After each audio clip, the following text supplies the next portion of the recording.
Você está ouvindo Senai Infocast.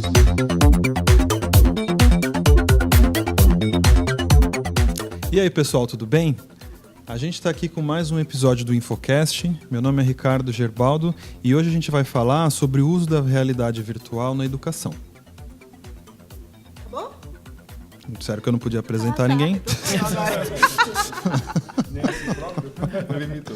Tá, eu sou a Gabriele, estou aqui de novo com vocês para falar sobre realidade virtual, que dizem por aí talvez seja a próxima grande mudança que a tecnologia trará para a vida das pessoas. Pode se apresentar, professor. Eu sou Romero Torres, sou da Escola Politécnica da Universidade de São Paulo. Pesquiso realidade virtual já faz um bom tempo, coordeno o Laboratório de Tecnologias Interativas do Departamento de Engenharia de Computação da Escola Politécnica. Mas eu não me atenho apenas à pesquisa tecnológica, eu tenho muita cooperação com outros institutos na área de design, na área de educação, na área de arquitetura, porque a realidade virtual é uma disciplina multidisciplinar. Você está falando em criar novas realidades. A realidade ela é constituída de muitos aspectos, que não só aqueles visuais, que é o que mais chama atenção numa realidade virtual, né? Aquela realidade virtual imersiva em que você entra num outro ambiente, você é envolto por uma outra realidade.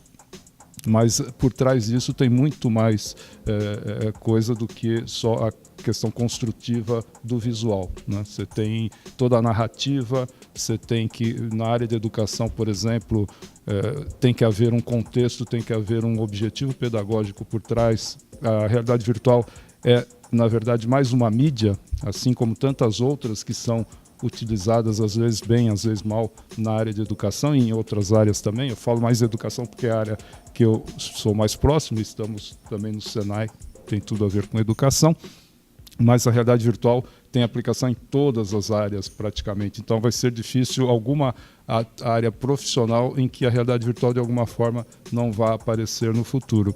E a realidade virtual, como eu estava dizendo, é mais uma mídia. Você tem a mídia vídeo, a mídia áudio, como essa do podcast, a internet, que é a mídia das mídias, onde todas as mídias podem convergir. Mas ontem mesmo eu estava em aula discutindo com os meus alunos de pós-graduação sobre essa questão da mídia na educação.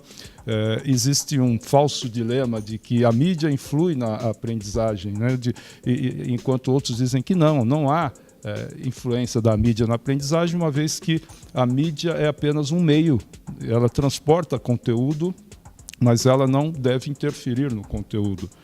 E um autor famoso chamado Clarke, ele dá um exemplo de que, a mídia, por ser um meio, ela não pode interferir na aprendizagem, assim como um meio de transporte não pode interferir na qualidade do alimento que transporta. E, de fato, o meio, o caminhão de transporte não pode interferir no sentido de melhorar. O alimento tem uma certa qualidade, a mídia que é usada para transportá-lo não tem como melhorá-lo, mas a gente sabe que tem como piorá-lo. Esse é o ponto que a gente tem que pensar, porque um alimento perecível transportado em condições em más condições de transporte, ele vai piorar sua qualidade, né? A mesma coisa acontece com a mídia. Então, a realidade virtual, a gente não pode absolutamente dizer, essa mídia é a melhor solução que a gente tem para a educação. Ou, assim como uma época, não, porque a televisão vai resolver o problema da educação, porque o vídeo, porque isso, porque aquilo. Na verdade, a gente tem que partir das necessidades pedagógicas e, a partir daí, sim, avaliar custo e benefício de cada uma das possíveis mídias. E em alguns momentos a realidade virtual pode ser uma boa solução. Em outras, principalmente naquelas em que se baseia apenas na questão da curiosidade, aí a gente tem que evitar, porque a curiosidade é algo que funciona uma vez só, né? O elemento surpresa, o elemento de você ter da novidade, digamos assim, né? E quando a mídia é bem usada, você pode repetir com os alunos que ela vai sempre funcionar muito bem. Esse é um ponto. A gente vai entender melhor aí todo o seu contexto. E a gente trouxe também, para contribuir com a nossa conversa, o professor do Senai, Carlos. Carlos, isso. Olá, tudo bom? Eu sou o Carlos Pino, sou professor fui professor no Senai, hoje eu trabalho como especialista em tecnologia na área de metal mecânica, mas sou um grande, digamos, apreciador, né, de realidade virtual e jogos eletrônicos em geral, né? E hoje a gente estava até, né, mostrando aí um pouquinho nesse lado mais para curioso mesmo, para quem está, né, conhecendo a realidade virtual. Gosto muito dos jogos em realidade virtual e uma novidade que está acontecendo bastante agora são os documentários, que são muito interessantes em realidade. Então, é claro, eu estou aqui como um usuário, né, que aprecia bastante a tecnologia. Bacana. Muito legal. Bom, e para a gente poder, então, falar um pouco sobre esse assunto, às vezes a gente acha que o tema realidade virtual é uma coisa que já existe muito consenso sobre o significado dele para as pessoas.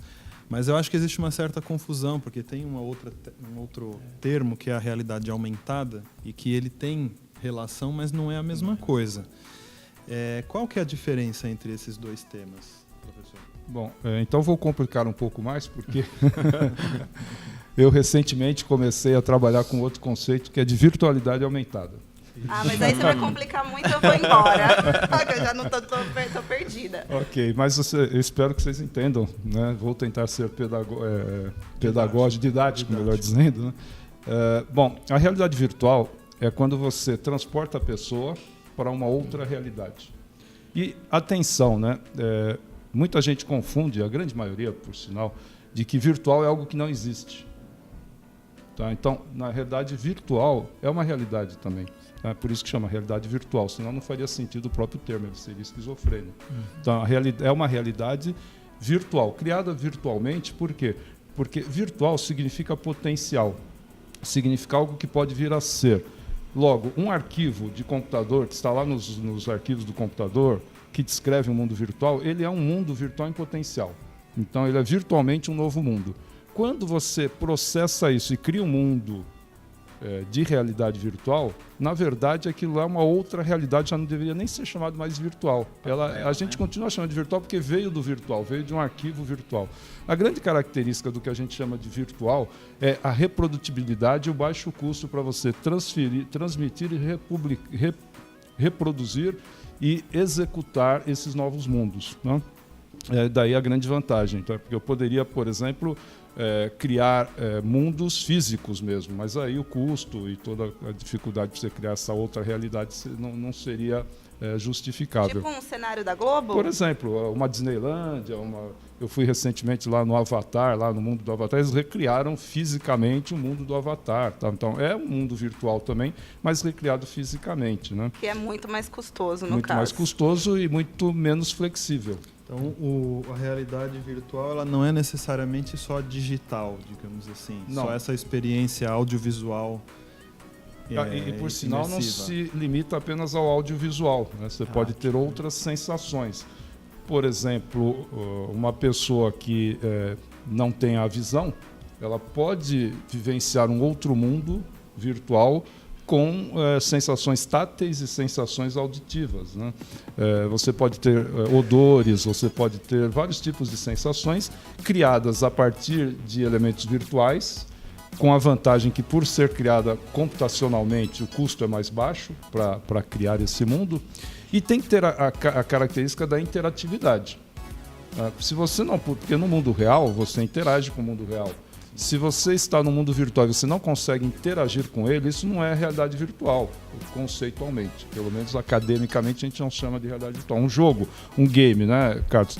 É uma realidade virtual porque você entra naquele outro mundo, naquela outra realidade e você interage. Está imerso. Exato. Né? Então, você assistir um filme em 3D, mesmo por mais imerso que seja, aquilo não é uma realidade virtual. Existem várias formas de você obter realidade virtual. Uma delas, por exemplo, é por meio daquelas filmagens em 360, que estão ficando bastante comuns agora, né? Em breve a gente vai ter nos nossos celulares câmeras 360 que você filma. Só que, erroneamente, muita gente chama isso de realidade virtual. Quando você filma uma cena em 360, você assiste essa cena por meio de um capacete ou de um adaptador para celular, etc. Você está imerso, porque a imersão é uma característica da realidade virtual também. Você fica imerso naquele mundo, você se sente lá dentro e tal, mas você não interage com ele. Você só está assistindo a um filme. Então, é um filme, só que com mais imersão. E quando você fala interagir, é assim, eu vou tocar e vai ter A alguma coisa interação acontecer? pode se dar de várias maneiras, né? Mas o que é interação? É quando dois elementos interferem entre si um no outro. Quer dizer, o que acontece comigo depende da resposta do outro e do outro em relação ao que eu respondo. Então, quando a interação pode ser, às vezes, um olhar, né? Uma troca de olhares, pode ser uma sombra de mim, minha que bate no objeto virtual de acordo com o meu movimento. Então, são assim, interferências mútuas entre elementos do mundo ou personagens do mundo e a pessoa que está lá envolvida naquele mundo. Então, isso daí, alguma interatividade tem que haver. Se ele está passivo apenas observando, né, aí é uma situação muito parecida com filme, com vídeo, com outras situações. Porém, com algumas adaptações, a gente pode ter esse ambiente de filme de 360, se eu incluir algum tipo de interatividade, aí passa a ser realidade virtual. Então, o que define se eu tenho uma realidade virtual ou não é bem a tecnologia, como bem o professor Ricardo falou aí da questão de você ter uma realidade virtual cenográfica, de repente. Então, os fatores que determinam que você está realmente no ambiente de realidade virtual são a imersão, a percepção de eu estar em outro mundo ou em uma outra realidade diferente daquela considerada realidade real, né, entre aspas, e a interatividade. Bom, isso é a realidade virtual. Agora, e a realidade aumentada? A realidade aumentada é uma situação que você também tem elementos virtuais, porém, você continua se sentindo no mundo onde você... naquilo que a gente chama convencionalmente de realidade, que pode, eventualmente, há autores bastante sérios que dizem que nós estamos numa realidade virtual, de fato, né? Que numa Matrix, etc, etc. Mas não vamos entrar por essa discussão filosófica. Tudo bem, mas então aquilo que nós chamamos de realidade, quando a pessoa continua se sentindo nela, porém, há elementos virtuais misturados, aí você pode ter ou a realidade misturada ou a realidade aumentada. Mas também não é qualquer elemento virtual misturado ao ambiente real que a gente chama de realidade aumentada. Por quê? Uma projeção de um data show na parede, por exemplo, numa palestra, você tem elementos virtuais sendo projetados no ambiente, misturados ao ambiente real, e isso não é realidade aumentada. Por quê? Mais uma vez, você tem que ter 3 elementos aí para configurar a realidade aumentada. Tem que haver a mistura entre o real e o virtual, a pessoa se sentindo no real, tem que haver a interatividade e tem que haver um perfeito registro entre os elementos virtuais com os elementos do mundo real, de tal maneira que pareça que eles façam parte efetivamente da cena. Legal, é aquele joguinho Pokémon GO. Exatamente o que eu ia perguntar. Você deve estar, né, até se coçando, né? Exatamente o que eu ia perguntar, porque eu considero muito simples, porém um início à vida, a realidade aumentada mesmo, né? Porque não tem uma interação completa, mas já é um início do que a gente... Estrito senso, não seria bem uma realidade aumentada, porque os Pokémons, eles aparecem assim no ar, não interage com o ambiente, né, professor, necessariamente, né? A deles de fazer parte do mundo físico, ela não é tão boa. Mas, embora ele tente parecer que está em cima da mesa, mas às vezes ele aparece no ar. Mas em algum momento... capturar. Exato. Assim, ó, não ia. Exato. Então, mas em algum momento, com os novos óculos de realidade aumentada que estão saindo com a evolução dos celulares, etc., vai ser possível realmente você ver os Pokémons pulando na sua mesa, caindo como se eles fizessem parte desse mundo real. Aí é a perfeita realidade aumentada. Mas, lato sensu, podemos considerar que o Pokémon é um exemplo de realidade aumentada porque, pelo menos no imaginário e na narrativa da história, eles estão no ambiente real, estão interagindo com você. Então, mas hoje, por exemplo, a gente já consegue ter alguma solução de realidade aumentada que não fique dependendo desses referenciais. Por exemplo, eu já vi alguns aplicativos de realidade aumentada que às vezes você precisa imprimir um QR Code e ele precisa fazer parte da cena para que o aplicativo, a partir da perspectiva daquele QR Code, ele consiga entender o plano, entender a distância, e aí ele consegue projetar objetos virtuais ali. Mas já tem alguma outra tecnologia que não dependa de elementos como esse, que ele consiga entender a partir do vídeo que está sendo registrado, profundidade, distância? Existem sim, sendo um pouquinho mais preciso, né? O marcador que a gente usa em realidade virtual, a gente chama de marcador fiducial. Então, ele não precisa necessariamente ser um QR Code, né? Aliás, o QR Code ele é mais usado para fazer um link com alguma informação, porque é fácil, através do QR Code, você obter uma sequência de caracteres que pode ser o link para um site, etc, etc.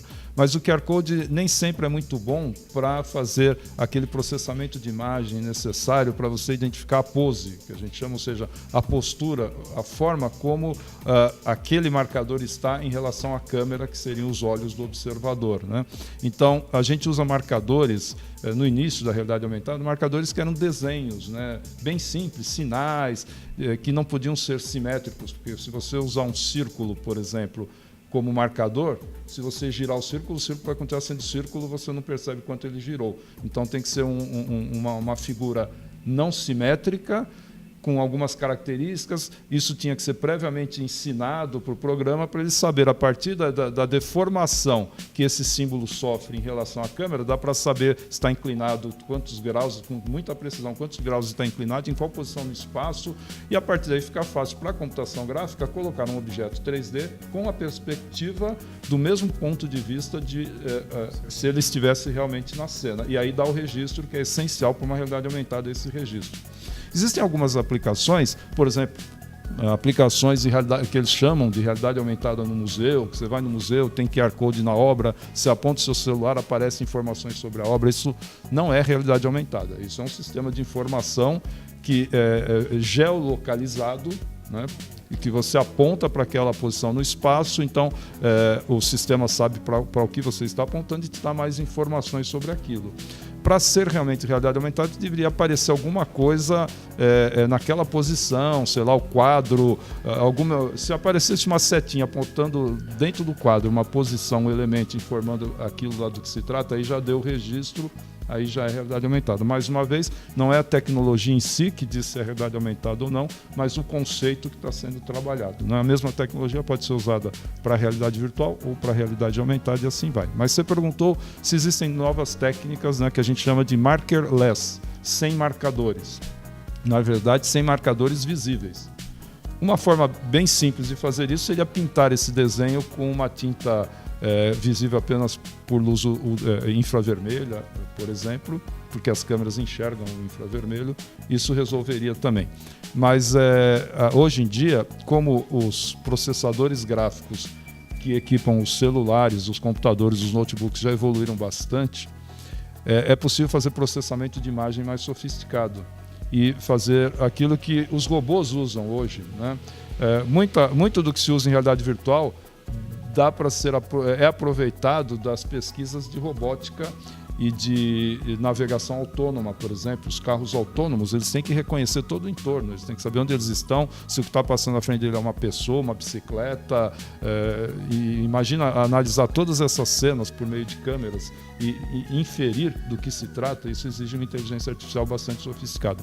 Então, para a realidade aumentada não precisa tanto, mas já é possível, né? Os novos óculos de realidade aumentada, eles possuem câmeras que analisam o ambiente e conseguem usar os elementos do ambiente como marcadores, as paredes, os objetos que estão na cena, e por aí ele já consegue se autoposicionar, né? Para aplicações mais simples de celulares, ainda há necessidade de um aprendizado, mas você pode pegar, por exemplo, tem uma garrafa um rótulo de garrafa d'água que faz parte da cena. Eu vou usar esse rótulo como marcador. Então, a gente fotografa o que vai passar a ser marcador, que é disfarçado, porque ele faz parte da cena, e isso é usado para marcar a cena, por exemplo. Tá? Então, tem esse marcador disfarçado como elementos da cena, mas o futuro mesmo vão ser essas múltiplas câmeras que vão analisar a cena e pequeno movimento que você faça, ela já consegue saber identificar o 3D da cena e se localizar onde você está por meio das imagens captadas e da redundância que várias câmeras vão pegar essas imagens. Legal, professor. O senhor comentou na sua apresentação Sim. que existem 1000 funcionalidades para a realidade virtual que podem ser aplicadas aí para diferentes áreas do conhecimento, né? E a gente tem percebido que para a educação é um grande filão a ser explorado, que inclusive grandes empresas já estão atuando, né? A gente pegou aqui as informações que o Google, por exemplo, já tem um programa, né, em alguns países, inclusive no Brasil, no qual ele levou os óculos de realidade virtual feitos de papelão para alunos do ensino público aqui de São Paulo, né, uma parceria do governo do estado. Existe a Immersive Education Initiative, um consórcio de instituições dos Estados Unidos que se dedica a construir sistemas de realidade virtual para impulsionar a educação. O Mark Zuckerberg já investiu 2 bilhões numa empresa para produzir o óculos Rift. Então, assim, né, os gigantes da tecnologia estão espertos e já olhando e já investindo nesse mercado de realidade virtual para a educação. Na verdade, ele comprou a empresa que produzia o óculos Rift, né? Isso. Já é uma tecnologia que já tinha. E como é isso? Por que isso é tão bom assim? É uma grande evolução para a gente? Acho que não é difícil da gente imaginar de como para onde as mídias vão caminhar, porque a gente tinha a mídia texto, depois a mídia vídeo, aí veio a interatividade, depois o vídeo 3D. Então o que falta agora é realmente a imersão.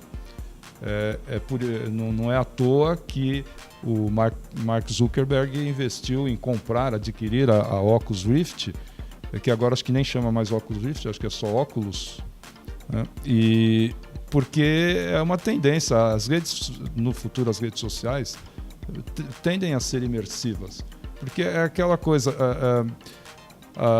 nas primeiras redes sociais da internet você conversava só por texto e parecia que aquilo era mais do que suficiente, você se sentia inclusive imerso nas conversas e nas comunidades, nas salas de bate-papo, só pela conversa, só pela mídia texto era suficiente, parecia que não havia necessidade de mais nada, inclusive havia técnicas de descrever a cena e pela imaginação você se situar naquele mundo.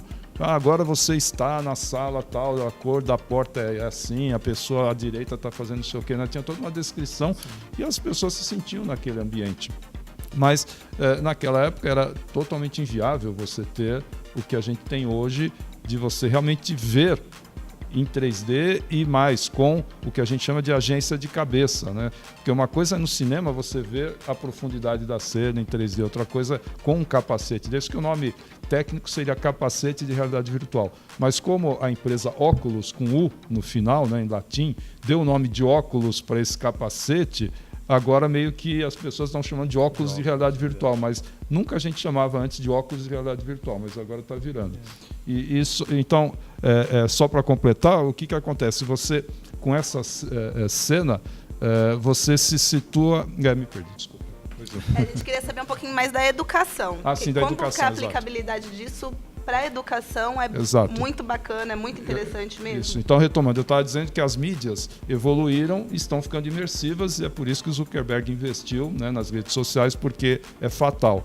No momento que você disponibilizar esses capacetes ou óculos de realidade virtual, as pessoas vão querer interagir sentindo que a pessoa está próxima dela, como se nós, por exemplo, daqui a alguns anos, poderemos fazer esse encontro aqui, em que cada um de nós esteja num lugar diferente, mas todos se vendo como se todos estivessem aqui. Mas aí esse é um ponto que eu queria explorar. Sim. Porque eu vi um vídeo recentemente do Facebook em cima dessa tecnologia, onde ele simulava, de fato, uma atividade social, onde as pessoas estavam em lugares diferentes, mas virtualmente elas estavam, sei lá, todas sentadas numa canoa, navegando por um riozinho. Você acha que, também tentando fazer um paralelo na educação, onde a experiência social, a interação social, ela faz parte desse processo de aprendizagem, ele conseguiria ser substituído com a mesma qualidade para que as pessoas estivessem cada uma nas suas casas, mas virtualmente elas estão numa sala de aula aprendendo juntas? Boa pergunta. Vamos fazer uma analogia com a rede social hoje, né?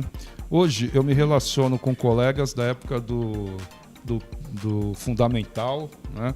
Com colegas da faculdade, com amigos que eu não vejo há muito tempo, que eu não teria como reencontrá-los, que moram em outros países, etc.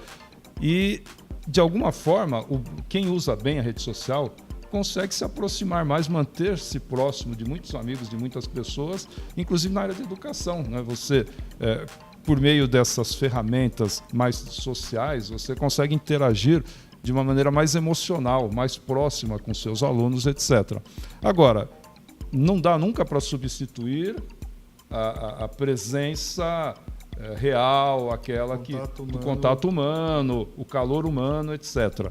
Agora, quando você não tem outra opção, por exemplo, se não houvesse as redes sociais como tem hoje, eu não ia conseguir manter tantos relacionamentos, tantos contatos como eu mantenho hoje, pela facilidade que você tem, que a tecnologia permite.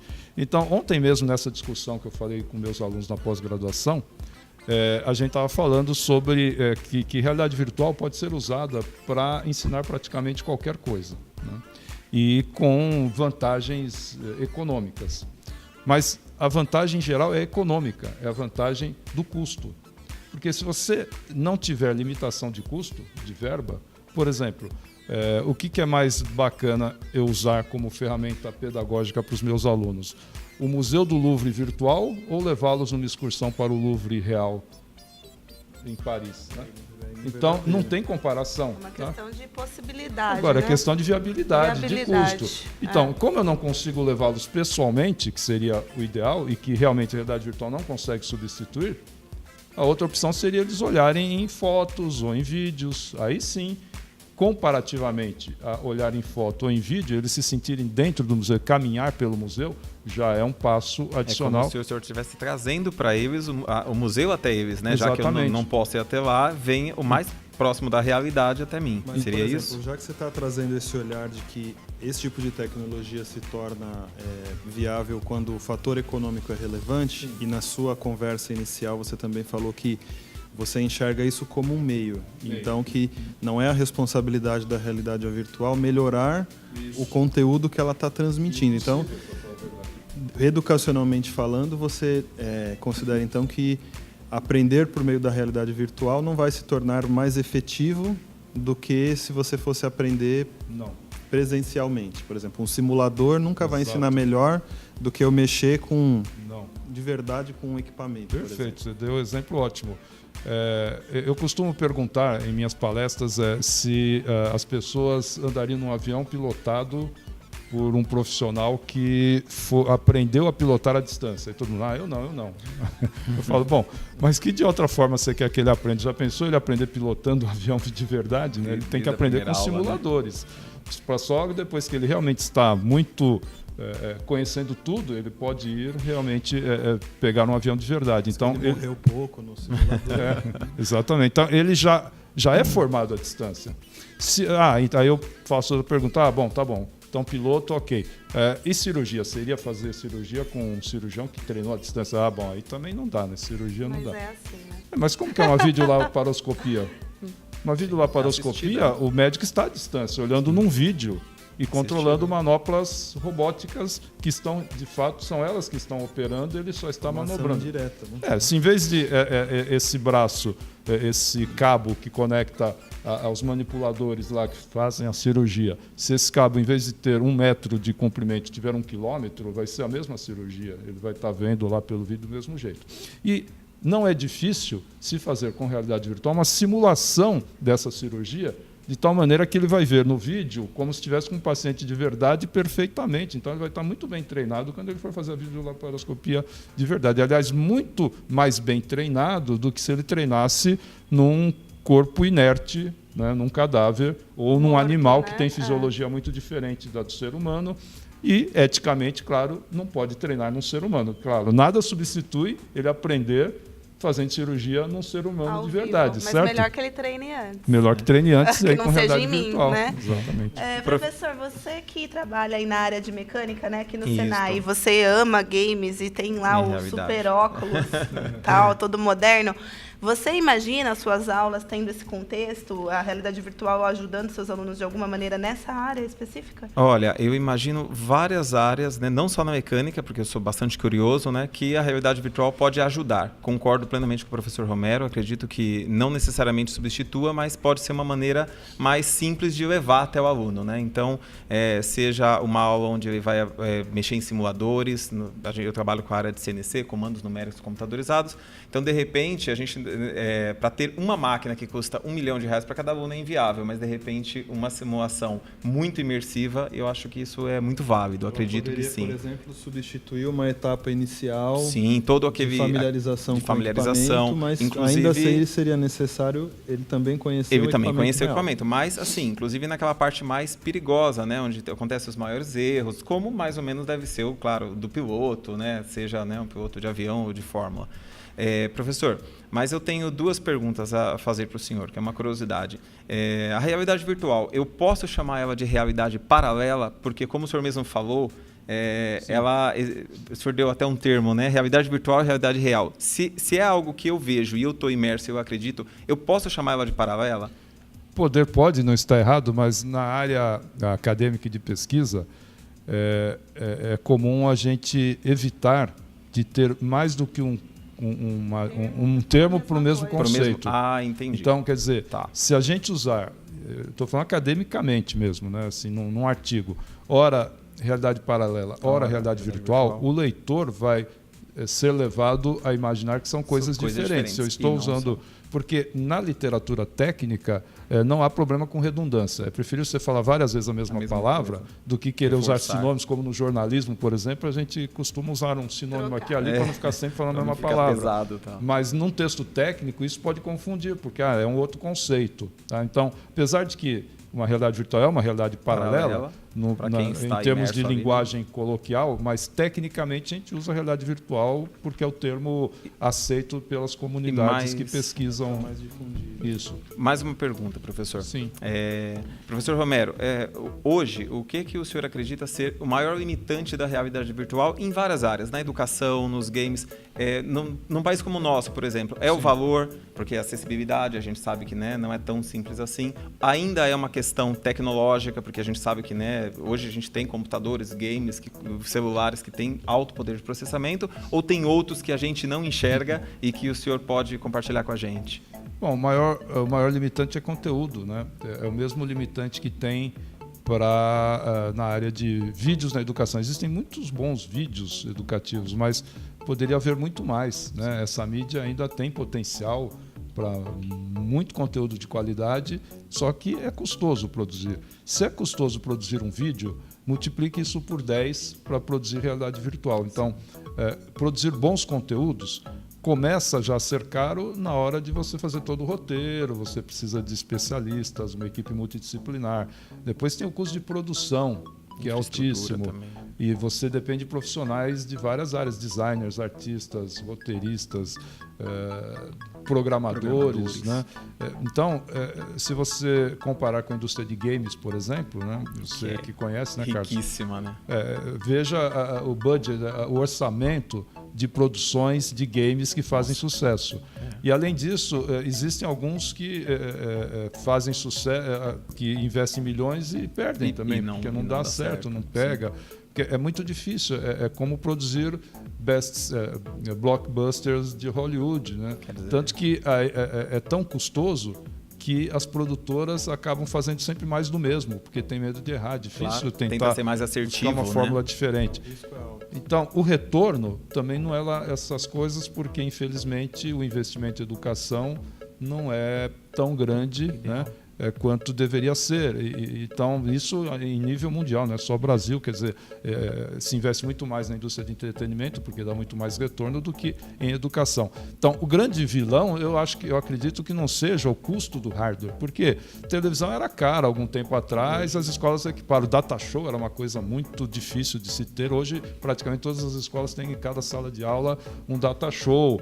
Então, também tem isso, mas ou não sendo bem usado também, né? Que é pior ainda. É pior ainda. Então, o problema de investir em tecnologia é que muitas vezes se investe apenas no hardware, né? Por exemplo, vamos equipar nossa escola com realidade virtual e compra um monte de capacetes ou óculos de realidade virtual, compra um monte de dispositivos e computadores, mas e o conteúdo? Então, produzir conteúdo é o grande desafio. Na verdade, pelo que você está falando e pelo pouco que a gente conhece aí do nosso meio, a verdade é que as pessoas não se importam em gastar com hardware e tecnologia, Não. mas se importam muito em pagar os conteudistas, né? A gente sabe disso. Então, é bem isso. E um bom conteudista é isso, né? Você precisa ter muito subsídio, né? Muita bagagem, que são os casos dos grandes diretores de Hollywood, são produtores de entretenimento, e nesse caso você replicar, né? Uma experiência, você precisa conhecer ela imersivamente, além de conhecer a tecnologia. Sim, então é gastar com pessoas e não com máquinas, né? E é cruel até pelo fato de que nossos jovens crescem assistindo filmes de Hollywood e jogando jogos de Hollywood. Então eles já vêm com um padrão de qualidade esperado. Quando você oferece a eles um jogo educacional ou uma realidade virtual produzida com fins educacionais, que não teve toda aquela verba de produção, eles já vão olhar meio torto. Nossa, mas que coisa tá mais simples, tosca, tá meio, não sei o que e tal. Qual que é a estratégia que eu acho que pode ser interessante para evitar essa, digamos, essa rejeição dos jovens perante esses conteúdos mais, como você chamou, primos pobres, né? Mais simples aí, né? Primeiro, se o conteúdo é muito bom, mesmo que a produção não seja de alta qualidade, o conteúdo vai ser a motivação para os alunos usarem. Se aquilo estiver realmente fazendo diferença para o aprendizado deles, se aquilo ele tiver como alguns sentido... filmes mesmo, né, professor? Exatamente. Às vezes a produção é super simples, a mas gente vê que é humilde, mas atrai, tem o pessoal uma qualidade. gosta, né? Então o Exatamente. segredo aí é a questão do significado. Aquilo tem que ter um significado. Então volto àquilo que eu comentei no início, né? A gente não pode se basear apenas no fator novidade. É que muitas vezes a pessoa ela quer fazer a tecnologia, mas vai pegar um conteúdo já pré-pronto, né, para uma mídia do passado, e vai pegar e vai replicar. Não, e é isso que não funciona. Não né? funciona. É melhor manter a mídia original. Um bom livro pode funcionar melhor do que uma produção mal feita desse livro em audiovisual. Então, mais uma vez, a mídia não é o mais importante. Tá? Mas, como eu estava falando, uma estratégia para envolver mais o aluno com essas novas tecnologias, principalmente quando elas estão no início, que tem esse fator curiosidade, esse interesse natural e tal. Isso. E misturando isso um pouco com o conceito de aprendizagem ativa, é colocar os alunos para produzirem conteúdos. Tá? Porque aí eles não vão ser tão críticos com o conteúdo que eles mesmos produziram. Tá? Aquele joguinho meio tosco que eles fizeram é o máximo, vou mostrar para todo mundo, etc. Aquele é super legal. Então, se envolvê-los na produção de conteúdo... É uma mão na massa, né? É uma forma deles aprenderem também. Tá? Não só consumindo o conteúdo pronto, que é uma forma muito boa de se usar a realidade virtual, mas também a produção. Antigamente, quando eu estava na escola, eu produzia cartazes com cartolina. Para o seminário, né? Então, agora eles podem produzir uma realidade virtual para apresentar o trabalho deles. Eles vão estar... Maquetes, vocês lembram das maquetes? Exatamente. Das maquetes. Nossa, eu chorava. Até meu pai que tinha que fazer para mim, porque eu era muito ruim nisso. Então a gente tem que lembrar que essa mídia é uma ferramenta que pode ser colocada na mão do aluno também. Com certeza. E aí ele vai ter o aprendizado das duas coisas, né? Isso. Vai aprender a tecnologia junto com que o vai ser conteúdo, útil que é o essencial, né? Isso. Mas hoje o senhor tem alguma vivência de aplicação da realidade virtual muito bem feita na educação? Um exemplo? Bom, são vários exemplos, né? Bom, na área, a mãe de todas as simulações é no treinamento de pilotos, né? Que são simuladores aéreos, eles funcionam muito bem e não há questionamento, mesmo sendo de altíssimo custo. Para treinar, por exemplo, astronautas, também sempre se fez com realidade virtual e sempre vai se fazer. Para treinar trabalhadores de plataformas de petróleo, por exemplo, para trabalhos em locais que são perigosos, também se usa a realidade virtual. Bom, são vários. Hoje, para treinar, não precisamos ir muito longe, para treinar na autoescola já existe a obrigatoriedade do simulador, né, de realidade virtual. Então, na área de treinamento, eu acho que o primeiro ponto que a realidade virtual já mostra aqui veio é na área de treinamento. Porque você substitui aquilo que poderia ser perigoso ou inacessível ou custoso, né, laboratórios de química. Existe um produto que saiu até na Nature, uma reportagem sobre ele, que é um laboratório de química e biologia em realidade virtual, que é perfeito. Pode errar à vontade. Pode errar à vontade, pode gastar produto químico à vontade, explodir e tal. Também é um caso de sucesso, é muito bem feito a produção. Eu mesmo estou envolvido com uma pesquisa agora para treinamento de anestesia odontológica. Os nossos colegas da odontologia, os professores, estão super empolgados com o potencial disso. Eles assim estão contribuindo bastante e estão percebendo como isso vai melhorar a forma como hoje é feito o treinamento. Porque, obviamente, você não pode treinar em seres humanos, mas você tem que usar outros artifícios, bonecos, né, que não funcionam tão bem. E a gente está fazendo essa simulação com o máximo de realismo, com financiamento da FAPESP, né? E esperamos aí até o fim do ano já ter alguns resultados para mostrar. E os testes preliminares que a gente vem fazendo mostram que é muito promissor, né? Na área médica também existem simuladores aí que fazem cirurgia com muita precisão. Agora, falando já na área mais assim de formação mais básica, fundamental e média, e cursos técnicos também, já tem alguns experimentos, mas o próprio Senai, né, até com realidade aumentada, eu já participei de um programa no canal Futura com um colega de vocês do Senai, eu não lembro, acho que da Bahia, se não me engano, que eles desenvolveram produtos de realidade aumentada para a área de ensino técnico, né?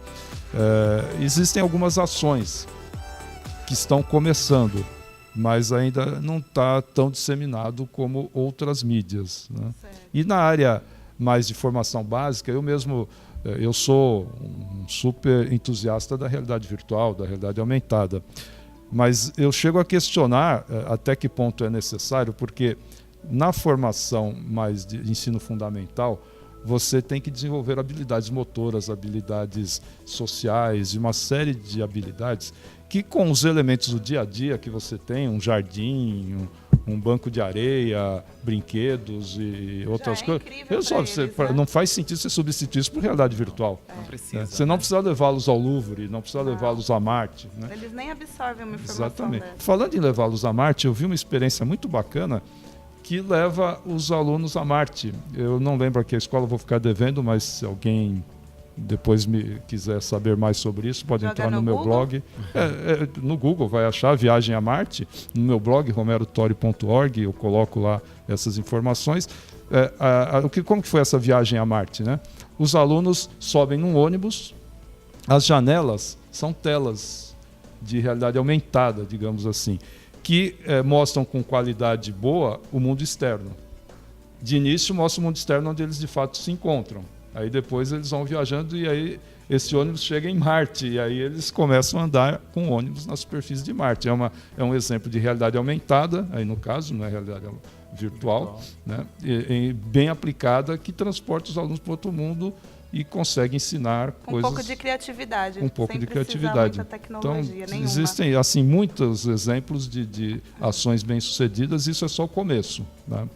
Realidade aumentada e virtual vão ser coisas do dia a dia. Aliás, a realidade aumentada, muitos especialistas apostam, né, e não só especialistas como o Google, Facebook e vários outros, né, Microsoft, apostam que o celular vai ser substituído pela realidade aumentada, né? Então, daqui a um tempo você não vai mais precisar segurar um dispositivo nas mãos, você vai ficar com as mãos livres, você vai usar um óculos praticamente normal e até quem não tem deficiência visual vai usar óculos. E esses óculos, aí sim, vão ser óculos de realidade aumentada, né? Eles vão projetar na retina da pessoa as imagens, vão ter várias câmeras que identificam o ambiente, fazem registro e conseguem, com isso, colocar elementos virtuais na cena do dia a dia. Então, por exemplo, como que vai ser aquela cena que eu vislumbrei aqui, nós no futuro fazendo esse bate-papo, só cada um num lugar diferente. Estaremos todos nós de óculos e nos nossos óculos vão ser projetadas as imagens de cada um de nós, dos outros três, virtualmente, e vão fazer parte da realidade. E cada vez vai ser mais comum essa mistura de real e virtual, e os jovens e as gerações futuras não vão mais se dar conta dessa diferença. Vai ser tão natural interagir com alguém por meio dessas projeções holográficas do que pessoalmente do jeito tradicional. Bom, nos filmes, séries, Black Mirror, a gente vê isso, né? Tipo, há muitos anos. Mas eu tinha uma dúvida que eu esqueci a respeito disso. Gente, me lembre minha dúvida. Cadê a realidade virtual da minha mente que vocês não estão acompanhando? Olha, eu tenho uma sugestão, Netflix, né, propaganda, Altered Carbon. Ela uma já sugestão falou, fantástica para quem, né, tá... Comecei a assistir. Meu, fantástico. Eu assisti, maratonei assim em 2 dias. Recomendo para quem quer entender um pouquinho mais, porque eu acho que é... Ouvi dizer que é pesado. Não gosto de É um pouco pesado, mas... Pesado por quê? É um pouco pesado. Por que é pesado? Porque tem cenas de violência. É um pouco pesado. Lembrei assim. da minha pergunta, obrigada. Olá. A minha pergunta. Então a gente vê todas essas questões tecnológicas mirabolantes, né? Que você faz assim, é a tela. Aí eu peço um café, ele vem aqui esse dia, eu vou ser muito feliz. Porque eu vou pedir o bolo de cenoura, assim, ó, aí ele vai aparecer na minha Virtualmente. frente. Feliz e mais gordinha, mas não tem problema.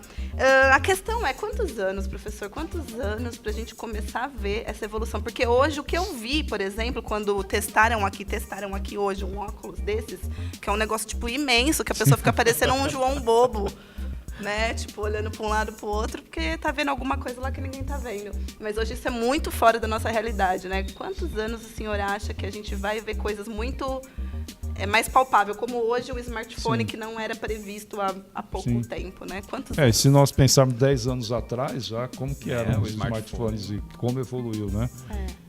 Então, eu, na verdade, acho que o que a gente já tem hoje já é uma grande evolução. Se você tiver um conteúdo que realmente tiver algum significado para você, você vai se envolver e vai esquecer que você está com aquele trombolho na sua cabeça. Eu participei de uns experimentos interessantes aí junto com o Philippe Bertrand, que é um brasileiro que agora está fazendo doutorado em Paris, mas que ele criou um grupo chamado Be Another Lab, laboratório de você ser outro, né? Be Another Lab. E um dos experimentos que ele bolou e que ele trouxe para cá e nós executamos juntos lá no Senac, junto com a USP e com a Unifesp, né? Fizemos um grande experimento, um fim de semana, vários voluntários se inscreveram e foram lá.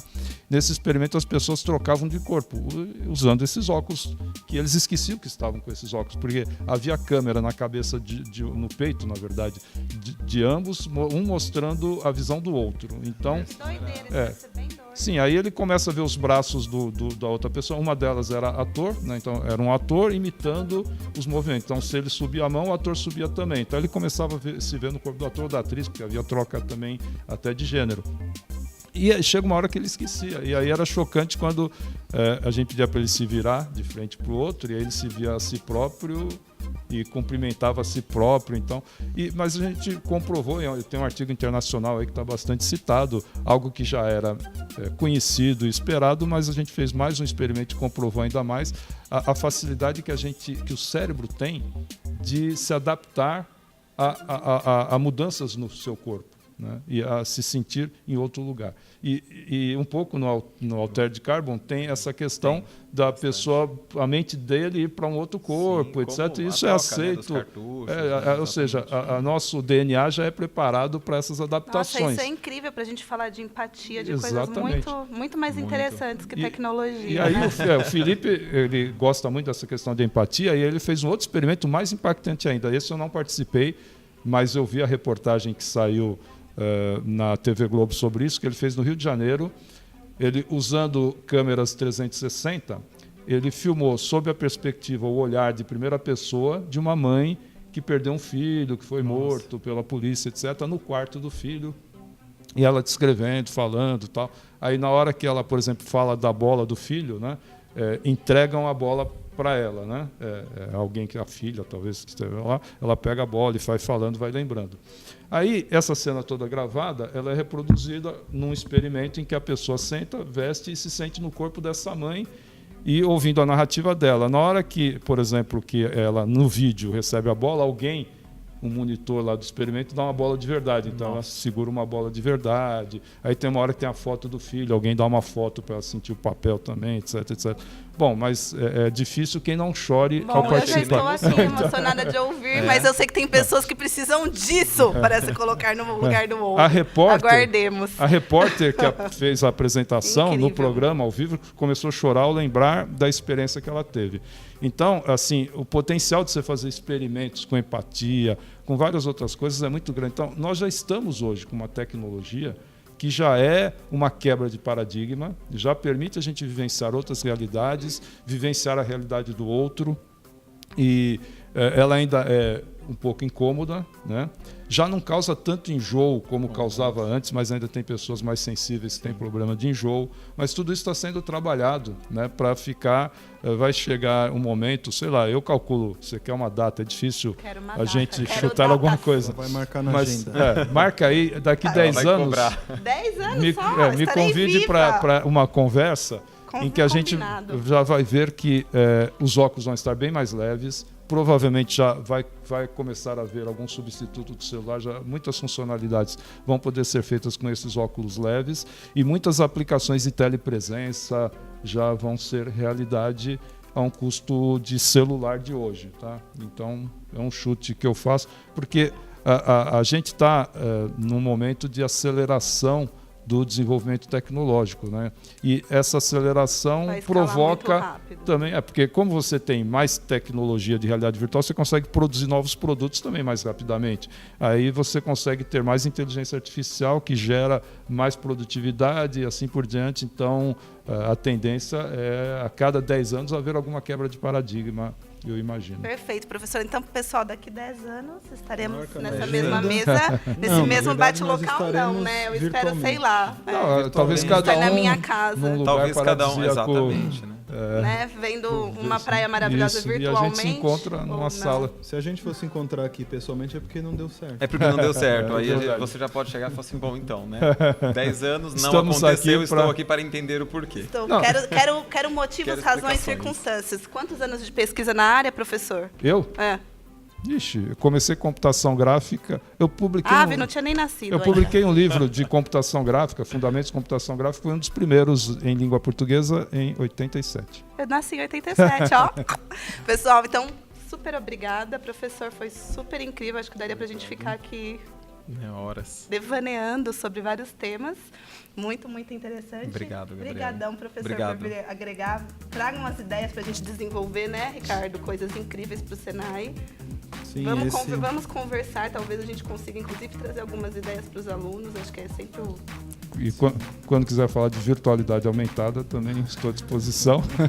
E parabéns ao Senai, tanto pela iniciativa como pelo trabalho excelente que vocês fazem na área educacional e sempre à frente no uso de novas metodologias, novos paradigmas, novas tecnologias. Esse é um tema que para a gente tem sido muito estratégico explorar, porque como o Senai é uma instituição de ensino e essa preocupação que a gente discutiu aqui com você de tornar a educação mais acessível, então se isso de alguma maneira vai impactar no custo, a gente vai conseguir de alguma maneira atingir mais pessoas e disponibilizar a educação profissional para mais pessoas. Então, sem dúvida nenhuma, a realidade virtual e aumentada e a virtualidade Aumentada, real, né? virtualidade aumentada. Muitos essas termos, ferramentas estou todas. confusa. Tudo isso vai ser muito, muito legal de trabalhar. Foi bacana.